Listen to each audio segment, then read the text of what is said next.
My dear brothers and sisters, today we see how Jesus takes his apostle to Caesarea Philippi, and while coming back, he's asking them a question as to what do people say about me? And some they answer that you are really a prophet.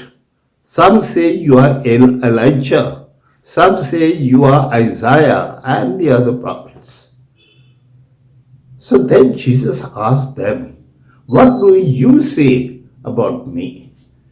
And then Peter says, you are the Christ, the Son of the living God.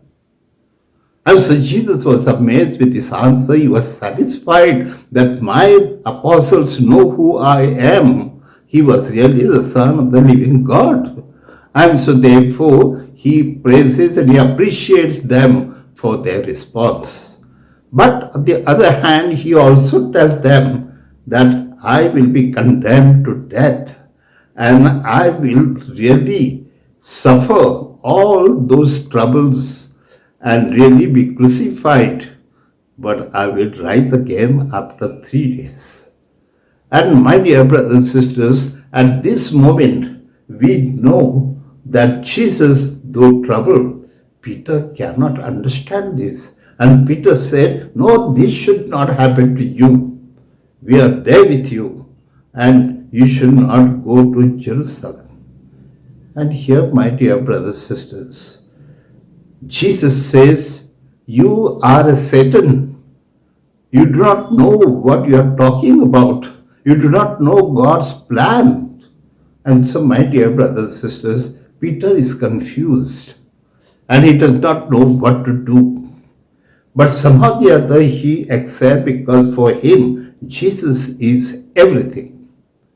At this moment, my dear brothers and sisters, Jesus also tells them that he will really suffer mainly because through suffering he will enjoy the resurrection of life.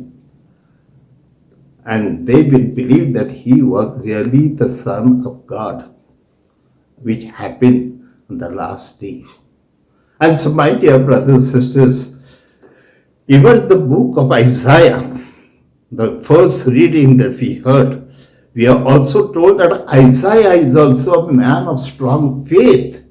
And he said, I can never leave God and go away. Nothing can happen to me because God is with me all the time. And God will help me, support me, and God will really experience all the troubles that I have in my life.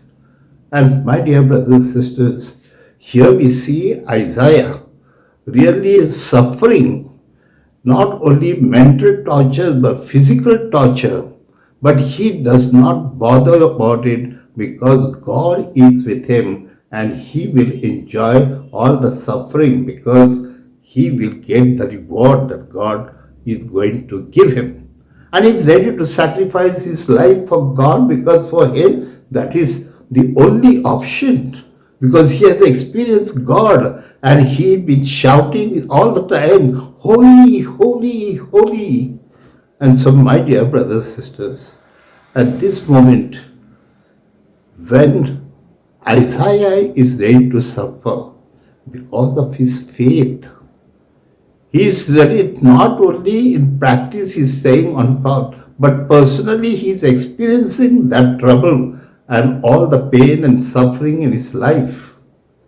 Similarly, my dear brothers and sisters, St. Paul, also in the second reading we saw how St. Paul is telling these people that let your faith should not be a just matter of words. It is just not a picture that you show, but it is real within yourself that you must change. And so therefore, you should practice your faith. And practicing that faith means you should really help people, those who really have absolutely nothing, and for their maybe their food, maybe their shelter, or maybe all that they really need to have, especially the garments. And so, my dear, these are the basic things which people do not have. And you see among yourself, and you rich people should suppose to help them out and see their needs. So, therefore, my dear brothers and sisters, we see in the readings today that faith has to be expressed and has to be expressed materially in practice. And so, therefore, today Jesus is making his apostles aware of it. Then we see Isaiah, he is making his people aware that I am ready to die for my God. And also St. Paul, who's really a practical example for all of us. Let us believe what they say and let us believe that our faith has to be expressed in needs and deeds.